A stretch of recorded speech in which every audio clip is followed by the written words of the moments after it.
సురేష్ గారు నమస్కారం. చూస్తున్నారు మార్నింగ్ కౌంటింగ్ మొదలైన గంట నుంచి ఎన్డీఏ కూటమి దూకుడు చూస్తున్నారు. కరెక్ట్. ఇన్ఫ్యాక్ట్ నేను ఆ టైంలో దూరదర్శన్లో ఉన్నాను. 8:30 కౌంటింగ్ అప్పుడే మొదలైంది.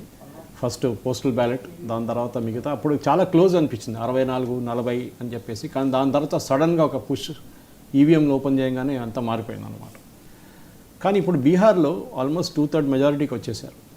ఇది ఎట్లా జరిగింది, దీనికి అనాలిసిస్ చేయాలంటే వాళ్ళ సాయంత్రం ఒక 6-7 అవుతుంది మొత్తం అన్ని సీట్లు వచ్చేదాకా.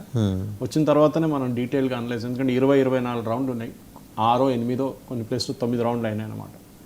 కానీ ఓవరాల్ ఒక పిక్చర్ చూస్తే వాసుదేవన్ గారు, నితీష్ కుమార్ కరిష్మా ఒకటి, ఆయనకున్న కరిష్మా, మోదీ గారు చాలా మటుకు దీన్ని గుంజి తీసుకెళ్లారు ముందుకు. మీకు గుర్తుంటుంది, క్యాంపెయిన్ మొదలైనప్పుడు నితీష్ కుమార్ 4 రోజులు బయటికి రాలేదు అసలు.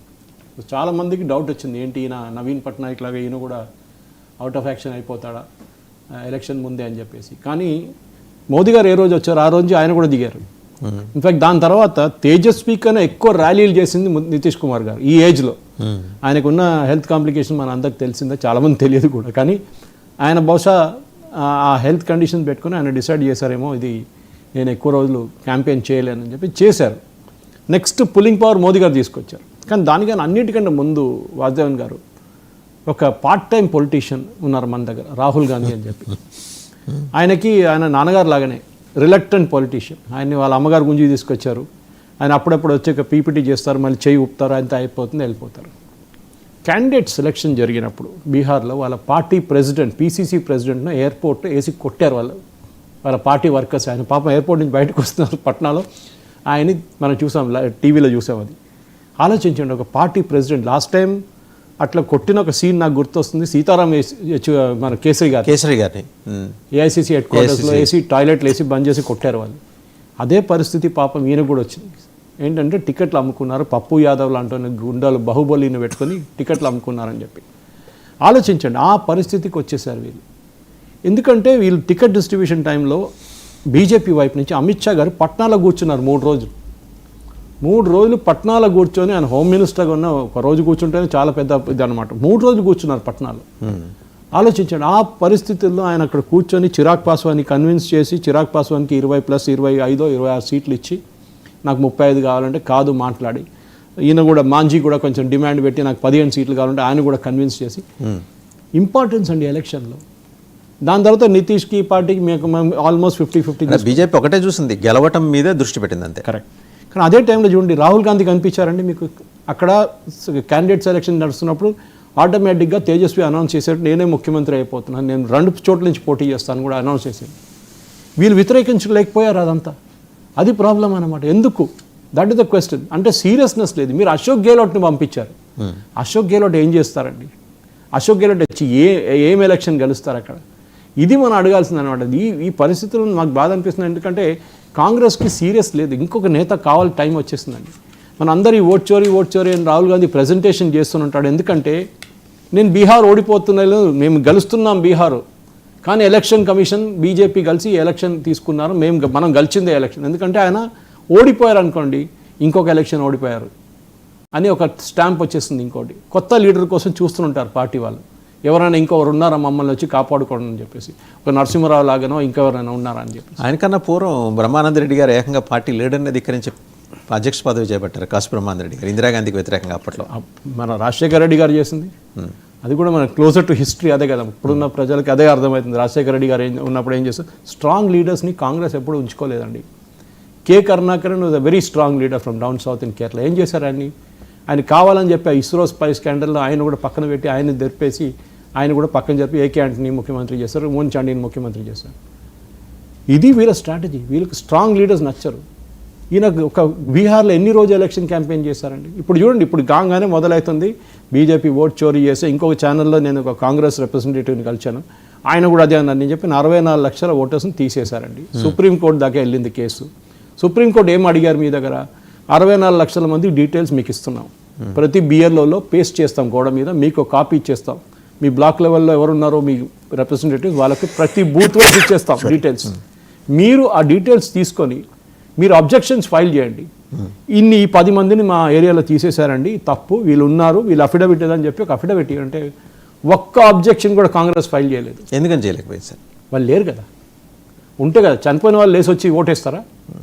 బయట మైగ్రేట్ చేసిన వాళ్ళు ఓటేస్తారా? బీహార్ నుంచి బయట పనిచేయడానికి వెళ్ళిన పర్మనెంట్లీ మైగ్రేటెడ్ ఉన్నారు, వాళ్ళు వెళ్ళి ఓటేస్తారా? కాదు కదా. డూప్లికేట్ ఓటర్స్ ఎందుకు వేస్తారు ఓటు? ఈయనే అంటున్నాడు, రాహుల్ గాంధీ అంటున్నాడు డూప్లికేట్ ఓటర్స్ ఉంది, హర్యానాలో చూడండి, మహారాష్ట్రలో చూడండి. అరే బాబు, దానికోసం కదా ఎస్ఐఆర్ చేస్తున్నాం బాబు, ఎస్ఐఆర్ డూప్లికేట్ ఓటర్స్ తీయడానికి చేస్తున్నాం. ఈ 64 లక్షలో మ్యాక్సిమం అబ్జెక్షన్స్ ఫైల్ చేసింది సిపిఐ ఎంఎల్. వాళ్ళు I think more than 1200 objections file చేశారు. అంటే మేము ఉన్నాము, మమ్మల్ని తప్పుగా లిస్ట్ నుంచి తీసేశారని చెప్పి. మీకు ఎన్నో రోజులు ఛాన్స్ ఇచ్చారు, మీరు ఎందుకు అబ్జెక్షన్ ఫైల్? ఇప్పుడు కూడా ఏం ఓట్ చోరీ జరిగింది చెప్పండి. వాళ్ళు ఇలాంటి హడావిడి ఏం లేకుండా వాళ్ళు ఫైల్ చేశారు. సిపిఐ ఎందుకంటే వాళ్ళకి కాన్స్టిట్యున్సీ ఉంది, ఆర్గనైజ్డ్గా ఉంటారు కదా, వాళ్ళకి కాన్స్టిట్యున్సీ ఉంది. ఇప్పుడు కూడా మనం చూడండి, వాళ్ళకి 6 సీట్లు ఉంది. As we speak they got 6 seats. So 6 సీట్లు కూడా వాళ్ళు అంటే వాళ్ళ బలం మీద గెలుస్తున్నారు. వాళ్ళు ముందు వాళ్ళు 12 గెలిచారు, కానీ ఇప్పుడు 6కి తగ్గిపోయింది. అది చాలా మంది ఇప్పుడు 7 చూపిస్తుంది. Latest position 7 CPI ML. మిగతా వాళ్ళకి ఎవరికి రాలేదు, సిపిఐకి రాలేదు, సిపిఎంకి రాలేదు. ఎందుకంటే ఒక నక్సలైట్ మూవ్మెంట్ రెమినెంట్స్ అనమాట అక్కడ ఉన్నది అనమాట, వాళ్ళ కోసం అది ఉన్నది, మనం దాన్ని ఏం చేయలేము. అది కానీ ఇప్పుడున్న పరిస్థితుల్లో మనం చూస్తున్న దానికి as per our CPI ML దానికి వాళ్ళు అబ్జెక్షన్ ఫైల్ చేశారు. కాంగ్రెస్ ఎందుకు చేయలేదు? ఆర్జేడీ ఎందుకు చేయట్లేదు? చూడండి, క్యాంపెయిన్లో ఎక్కడ కానీ మన ఈయన లాలూ ప్రసాద్ కొడుకు తేజస్వి యాదవ్ ఎక్కడ ఓట్ చోరీ గురించి మాట్లాడలేదు ఒక్క చోట్ల కూడా. దానికన్నా ముందు ఒక యాత్ర చేశారు, కానీ తర్వాత ఎలక్షన్ క్యాంపెయిన్ మొదలైన తర్వాత ఎక్కడ చెప్పలేదు. మేనిఫెస్టోకి సంబంధించి కూడా కాంగ్రెస్ని కేర్ చేయలేదు, అసలు ఎక్కడ కన్సిడరేషన్లోకి తీసుకోలేదు. కాంగ్రెస్ యాక్చువల్లీ మొత్తం గుంజేసుకున్నారు కిందకి. ఆలోచించండి, సిపిఐ ఎంఎల్కి ఒక సీట్ ఎక్కువ ఉంది కాంగ్రెస్ కన్నా. మన చిరాగ్ పాస్వాన్ కొడుకు పార్టీ 19 సీట్లు గెలిచారు వాళ్ళు. ఎట్లా అండి? అంటే వాళ్ళ రెసిడ్యువల్ పవర్ ఉంది వాళ్ళ దగ్గర. మీరు ఇంత పెద్ద నేషనల్ పార్టీ పెట్టుకున్న 6 సీట్లు అండి, పెథటిక్. ఇది చూస్తేనే అసలు రాహుల్ గాంధీ ఇప్పుడు డెఫినెట్గా ఆల్రెడీ ఎక్స్క్యూజ్ స్టార్ట్ అయింది. వాళ్ళ ఉదిత్ ఎవరో ఉన్నారు వాళ్ళ పార్టీలో, ఆయన ఆల్రెడీ మొదలు పెట్టిండు ఓట్ చోరీ అది ఇది అని చెప్పి. తేజస్వి ఎందుకు గెలుస్తున్నారండి? వాళ్ళ సీట్లు ఎట్లా వచ్చింది? వాళ్ళు చాలా తగ్గింది అనుకోండి, రాష్ట్రం 70 ఎంత వచ్చింది, ఈసారి అది 36గా తగ్గింది 30. సో డెఫినెట్గా there is a big fall. Election కదంటే ఇప్పుడైతే 187+ ఉన్నారు, కాంగ్రెస్ 57. కరెక్ట్. అది the problem is very simple Vasudevan garu. మీరు ఒక పార్టీకి వాల్యూ అడిషన్ చేయాలి. చిరాగ్ పాస్వాన్ చేసిన వాళ్ళ పార్టీ చేసింది అదే పని. బీజేపీకి జేడీయూకి ఓట్లు ఇచ్చారు. లాస్ట్ టైం 28 సీట్లు జేడీ ఓడిపోయింది చిరాగ్ పాస్వాన్ వల్ల. లాస్ట్ టైం సపరేట్గా పోటీ చేశారు వాళ్ళు, కానీ వాళ్ళు బీజేపీ వ్యతిరేకంగా క్యాండిడేట్స్ ఎక్కువ పెట్టలేదు, నితీష్ కుమార్ వ్యతిరేకంగా పెట్టారు. అంటే వాళ్ళ పార్టీ వ్యతిరేకంగా వాళ్ళు ఓడిపోయారు, అందరూ 28 మంది ఓడిపోయారు. ఈసారి 28 సీట్లు గెలిచారు వారు, 28. అది డిఫరెన్స్ అన్నమాట. సో డెఫినెట్గా ఒక లెసన్ ఉంది దీంట్లో, దట్ మీ క్యాండిడేట్ సెలక్షన్ ఒకటి, మీ ఇష్యూస్ ఏం రేస్ చేస్తున్నారు. ఏ ఇష్యూ లేదు. బీహార్ వాళ్ళకి ఉద్యోగం లేదు, మీరే కదా పరిపాలించారు అక్కడ. ఒక 10-15 సంవత్సరాల ముందు దాకా మీరే కదా అక్కడ రూల్ చేసింది. దానికన్నా ముందు లాలు ఉన్నారు మీ ఫ్రెండ్, మళ్ళీ ఆయన ఎందుకు చేయలేదు? ఉద్యోగం ఆయన ఎందుకు తీసుకురా? ఉద్యోగం తీసుకొచ్చాడు, అందరి దగ్గర ల్యాండ్ గుంజుకొని ఉద్యోగం ఇచ్చాడు. మన అందరూ తెలుసు. ఇప్పుడు ఛార్జ్ షీట్ చేశారు ఆయన్ని దానికోసం, వాళ్ళ కొడుకు